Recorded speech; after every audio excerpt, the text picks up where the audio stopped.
Hezbollah के chief रहे Hasan Nasrallah को बेरूत के कैमली चौमैन स्पोर्ट्स सिटी स्टेडियम में अंतिम विदाई दी गई दोस्तों। इस दौरान वहां हजारों की संख्या में लोग मौजूद रहे। इस दौरान सबसे खास बात ये देखी गई दोस्तों कि आसमान में इजरायली हवाई जहाज उड़ते हुए देखे गए, चक्कर लगाते हुए देखे गए। दरअसल इजराइल ने नसरुल्लाह को 27 सितंबर को लेबनान की राजधानी बेरूत में हवाई हमले में मार गिराया था। उसके करीब 5 महीने के बाद उनको दोबारा दफनाया गया। यहाँ मौजूद हिजबुल्लाह के महासचिव शेख नईम कासिम ने नसरुल्लाह के रास्ते पर चलने की कसम भी खाई है। स्टेडियम में मौजूद लोगों को संबोधित करते हुए शेख कासिम ने कहा कि हम हर वादे का पालन करेंगे और शहीद सैयद हसन नसरुल्लाह के रास्ते पर चलते रहेंगे। भले ही हम सभी मारे जाएं, हम अपने दुश्मनों की कैद मौजूद अपने लोगों को नहीं भूलेंगे।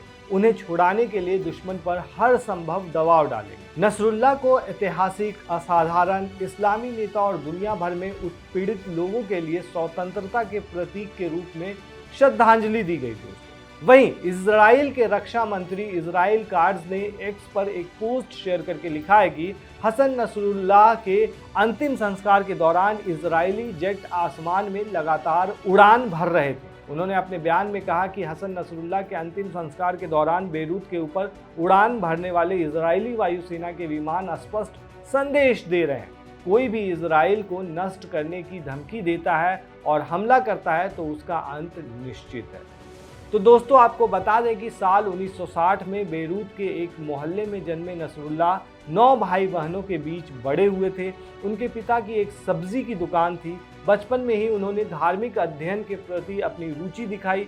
16 साल की उम्र में वे अब्बास अल मुसावी की नज़र में आए, जो बाद में हिजबुल्लाह के नेता बने। साल 1992 में जब इजराइल ने मुसावी की हत्या की तो नसरुल्लाह को हिजबुल्लाह का नेतृत्व सौंपा गया। उस समय वो 32 साल के थे। बहुत ही जल्द हसन नसरुल्लाह ने हिजबुल्लाह को एक शक्तिशाली संगठन में बदल दिया।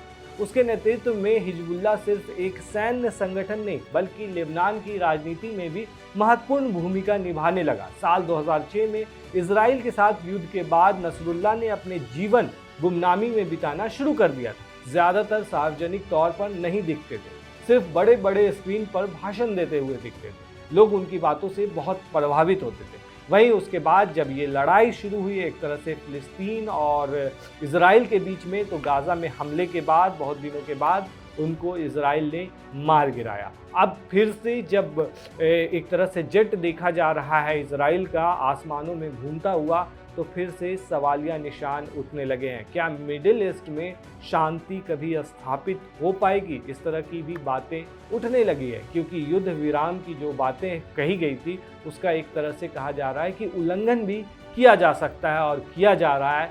और कई युद्ध विराम के बाद भी कई जगह पे धमाके हुए हैं। तो ऐसे में सवालिया निशान ये है कि अब क्या होने वाला है मिडिल ईस्ट के अंदर में, और ख़ास करके गज़ा के अंदर में क्या होने वाला है दोस्तों। आप हमें कमेंट में ज़रूर बताएं।